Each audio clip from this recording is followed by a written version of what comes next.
Mummy, आप हमारे साथ बॉम्बे चलो।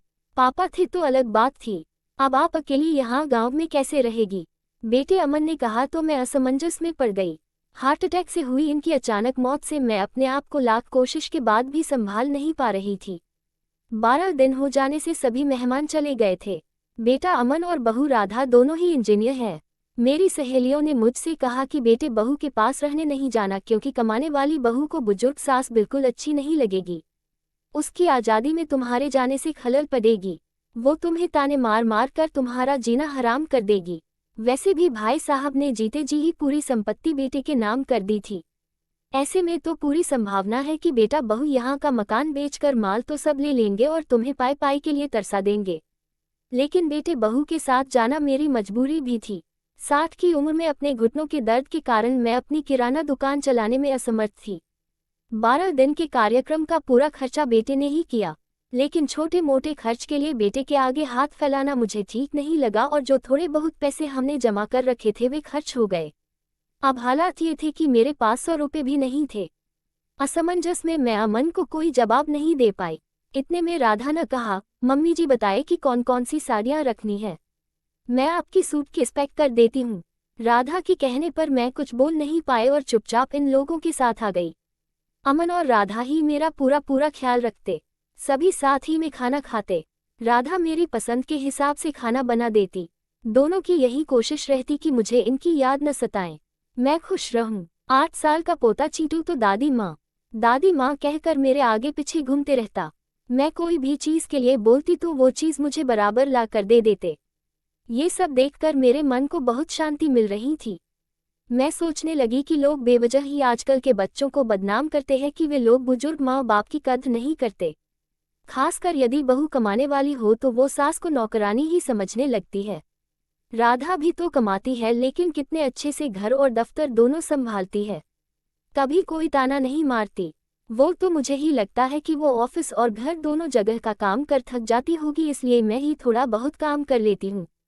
लेकिन बेटा बहू दोनों ने कभी भी मुझे किसी काम के लिए नहीं कहा। 1 महीना कैसे बीत गया पता ही नहीं चला। आज सबने बाहर घूमने का कार्यक्रम बनाया। मॉल में घूमते घूमते अमन और राधा एक दुकान से कुछ खरीदी करने लगे। मैं और चीटू थोड़ा आगे निकल गए।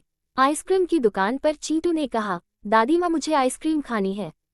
मेरे ऊपर तो मानो बिजली गिर गई, क्योंकि मेरे पास तो पैसे थे ही नहीं। इतने दिनों में पैसों की कोई ज़रूरत महसूस भी नहीं हुई थी। अब क्या करूं? मेरा उतरा हुआ चेहरा देखकर चीटू ने फिर कहा, दादी माँ प्लीज़ ले दीजिए ना। सॉरी बेटा, मैं अपना पर्स घर में ही भूल गई। मेरे ऐसा कहने पर चीटू ने मेरी तरफ कुछ अजीब नज़रों से देखा। उसे लगा कि आइसक्रीम न दिलाना पड़े इसलिए मैं बहाना मार रही हूँ, लेकिन मैं कर भी क्या सकती थी। मुझे अपनी बेबसी पर रोना आने लगा। मैं कैसी दादी हूँ कि अपने पोते को आइसक्रीम भी नहीं दिला सकती।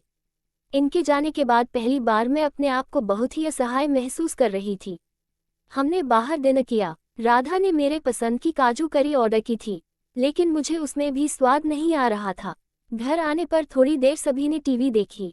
अमन सोने चला गया और राधा के कमरे में गई ताकि मच्छर की टिकिया लगाकर उसे ब्लैंकेट आदि देकर सुला दे। मैं भी अपने कमरे में सोने जाने लगी। इतने में मुझे चीटू की आवाज़ सुनाई दी, मम्मी, दादी माँ बहुत ही कंजूस है।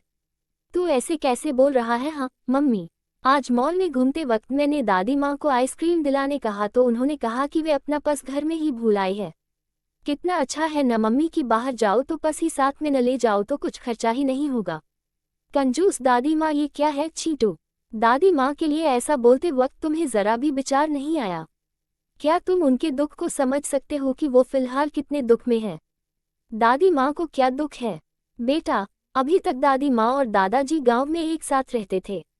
अब अचानक दादाजी हम सबको छोड़कर चले गए। जिस व्यक्ति के साथ हम 24 घंटे रहते हैं, साथ में उठते बैठते हैं, साथ में खाना खाते हैं, अपना दुख सुख शेयर करते हैं, वो ही व्यक्ति अचानक हमसे बहुत दूर चला जाता है तो कितना दुख होता है ये अभी तुम नहीं समझ सकते।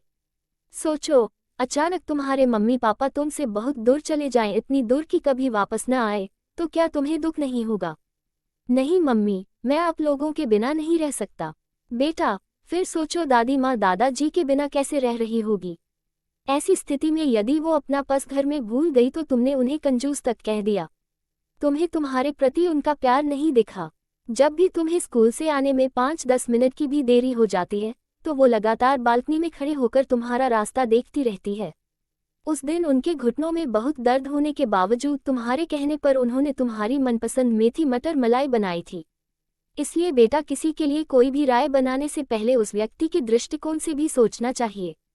सॉरी मम्मी, ये वार्तालाप सुनकर मुझे अपनी बहू पर बहुत गर्व हुआ। उसकी जगह यदि मैं होती तो शायद मैं भी अपने बेटे को इतने अच्छे से नहीं समझा पाती। सुबह अमन चला गया और चीटू स्कूल।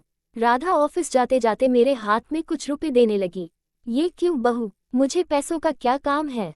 मम्मी जी, इंसान को पैसों का कब काम पड़ जाए कह नहीं सकते। आप मंदिर जाती है, कभी दक्षिणा चढ़ा दीजिए, कभी चीटू की कोई चीज के लिए जिद करने पर उसे वो चीज लेकर दे दीजिए। लेकिन बहू, मम्मी जी, यदि यह पैसे अमन देते तो क्या आप मना करती? नहीं न, आपकी बहू भी कमाती है, तो फिर आप अपनी बहू से पैसे क्यों नहीं ले सकती? राधा की बातें सुनकर खुशी के मारे मेरी आंखों में पानी आ गया। जो बात मेरा बेटा भी समझ न सका वो बात मेरी बहू ने समझ ली थी। मैं ईश्वर से प्रार्थना करने लगी कि मेरे जैसी बहू वो सबको दे। लोग बेवजह ही कुछ कमाने वाली बहुओं के दुर्व्यवहार को देखकर सभी कमाने वाली बहुओं पर लांछन लगाते हैं कि वे तुनक मिजाज और घमंडी होती है। सास ससुर उनको बिल्कुल अच्छे नहीं लगते आदि। कुछ बहुएं अनिता जैसी समझदार, सुलझे विचारों वाली, बड़ों का सम्मान करने वाली भी होती है। आज अनिता ने कमाने वाली बहू के बारे में मेरी आंखों पर पड़ा पर्दा हटा दिया था।